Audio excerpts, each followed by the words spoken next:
What's going on, everybody? Welcome to another episode of Speak On It, brought to you by Lloyd Harris Film and Photography. As you can see, I'm not by myself. I don't even have to introduce this lady. Kelanna Spiller. Like, welcome to the show. You hear me? What's up? It's such a pleasure having you here. Well, actually, as everybody can see, we're not in my establishment. We got a new look. Yeah. We got a new look going on around here. Shout out to my sister. Yeah. Shout out to my sister for the nice decor. Cultural. You know what's going on right now. But first and foremost, Kelanna, for the folks who do not know who you are, and I'm gonna tell you why I didn't know who you were 6 months ago. But for the people who don't know, how long you been doing comedy? I've been doing comedy for 4 years now. 4 years. Is that long? That's not long at all. That's not long. Compared to the vets and the people who've been doing it for like 30 plus years, that's not long at all. I've met a couple who's been in the business like that. I'm still getting my feet wet. But in 4 years, you headlining at the Improv. Yes, thank God. I'm gonna tell you something. When I saw you perform, was the first time it was at the Taste the Island in Plano. I had no idea who you were, right? Right. And whenever I want to know who popping, what comic is popping right now in Dallas, I go to Three Hilarious Comedians page. Okay. I'm gonna tell y'all my secret. CJ Star, Q Coleman, and Celebrity. I go to their page to find out what's popping. And they are popping. They are popping. Shout out to them brothers for unknowingly helping me build my show. The checks are not in the mail. But you hit the stage, Kelanna. When I came to that show, I saw you. But there were so many other comics that I did not know. So when you hit the stage, I'm like, oh, okay, let's see what she got going on. Right. You impressed me like within 3 minutes. I was like, Q, who is that?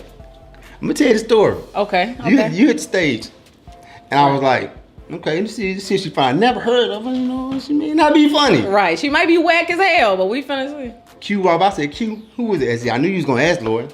That's Kelanna. That's Kelanna Spiller, man. Where does your material come from? Oh, it was different. Child, my material come from real life experiences. I mean, everyday life. It come from work. It come from my family. It come from, I was about to say the many women I've slept with. But I'm just playing. No, I'm just playing. Can you edit that out? No, okay, you absolutely keep that. not. The people who know you know what it is. They know what it is. Which, is it harder for you with your preference? Is it a preference? Am I safe in saying preference? Is it harder for you? Yeah, you can say preference. Okay, because I noticed that at Taste the Island, Sketch City Comedy, everybody want to take shots at you. Right. In that manner. Yeah. I mean, it's not hard. I mean, it just comes with it. I mean, I am who I am. You know what I'm saying? So I ain't gonna sugarcoat it. I'm not gonna dance around it. You know, because you don't get that with heterosexual people. You are who you are. You are who you are. So I mean, if you throw a shot at me and it's, you know, about my preference or who I date or, you know what I'm saying, I'm just gonna throw a shot right back. I mean, you handled it so perfectly. I'm gonna tell you why I was surprised that I became a fan of yours. Okay. Because your material was about being a lesbian. And I was, of course, I'm not a woman. I'm not a lesbian. That material didn't register with me. But after 5 minutes, you made it so funny, man. I was like, man, who is this? You made your experience funny to people who don't even live the lifestyle, man. And that's what comedy is all about. That's how she became my favorite. So quick. Aw, thank you. Thank quick. You. Anybody who knows me knows that I'm an avid Facebook user. Okay. And you know, me and you friends. Yeah, we are. Let me give y'all some advice. If you got beef with Kelanna, do not bring it up on Facebook to her because she will burn your ass, man. Will. Look, let me tell you this quick story about Kelanna, right? I'm on Facebook browsing. She made a little decent post, shooting at nobody, just a little decent post, and somebody went in on her, jokingly. She chopped their ass up for 20 minutes. I logged off, ate a sandwich, chilled with the kids, logged back in. Man. She's still chopping. The guy had logged off, man. Kelanna is a beast when it comes to the comedy. And you kept it respectful, man. He couldn't even, we didn't even know if you were being serious or not. Because it was funny as hell. Because, man, that they, you know what, something that I noticed, a lot of guys, well, male comics, they think that they can just throw shots and you not say nothing back.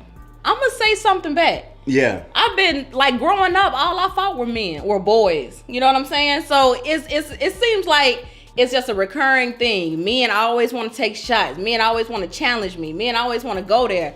So I'm like, I can go there with you. And you literally had to Let me put them drawers on and go with you, dog. You had to fight guys growing up, literally.